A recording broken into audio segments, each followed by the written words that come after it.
has been established yet. Before you pardon somebody, he should be at least charged of something. But exactly that's what he's guilty of this, or this is the sentence. That's what a government is trying to do exactly by coming to this tribunal. That's why we're not yet there. We're not yet there to say Barrow will pardon Jammeh. We have not reached to that stage. You know, Haji has given his opinion, but it's more than an opinion to me because he's trying to establish facts and connections. You have an executive member seated here. Whatever you might had or analyze or people tell you, we talk the talk and walk the walk. Wow! So I can tell you anything that happened there. So can you then answer this? Was Jammeh all along in the picture when this negotiation with NPP was being done? Yes, it started before NPP. NPP came around the end of 2020.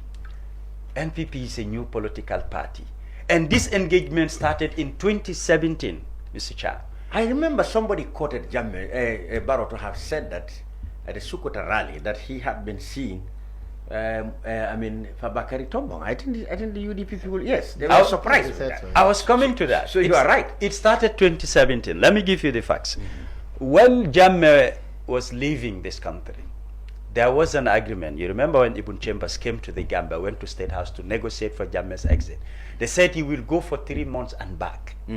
Now, after 3 months, nothing was said about Jammeh or the agreement they had and all that. That is the joint declaration. Nothing was mentioned about it.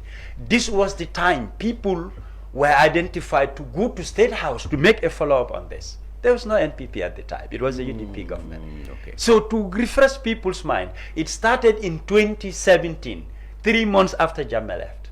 And Jammeh was the one who said, A, B, and C, you people go. Just to give you a tip or synopsis of what happened.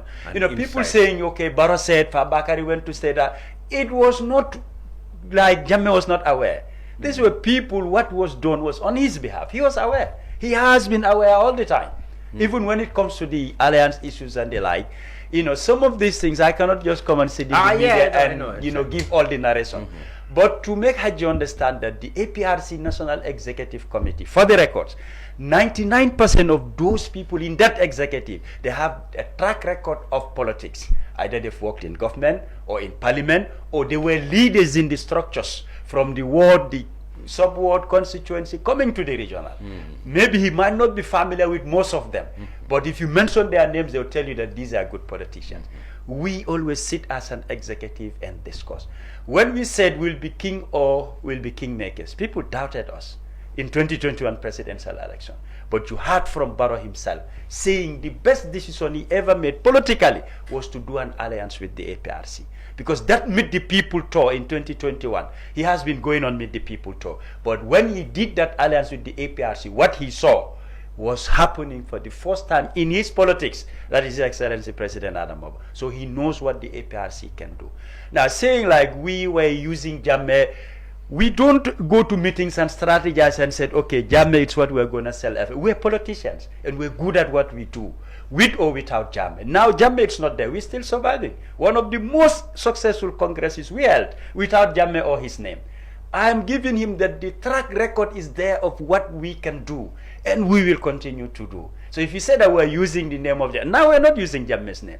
One of the most successful congress that nobody can doubt without Jammeh, or even without mentioning his name. The records are there to speak for itself. You know, when it comes to politics, diplomacy is involved. Politics is not all about, you know, shouting and querying. Sometimes you need to sit and say, what is your interest? What can make this party survive? Where can you lift it from this point to that point? You need to crack brains. You need to strategize. Besides your own programs and policies, sometimes you don't push that down people's throat. You need to know what the people want to chew and what they want to quench. This helps you in the way you engage them. Now, saying, for instance, like Jammeh will rally behind Barrow, I don't foresee that. Knowing who Jammeh is, I don't foresee that Jammeh will rally behind anybody. He is not that type unless you don't know him. When he believes in something and stands for it, he will die and get buried, but he will always advocate for that. This is Jammeh for you.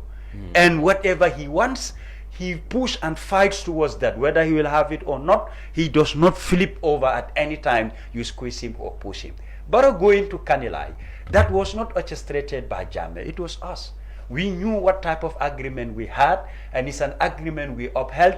That's the reason he went there, not to use Jammeh's name or for any other reason. We're good politicians as far as APRC is concerned, and nobody can call us underdogs. We've been there, and we're still doing it. That's what I want to assure my brother.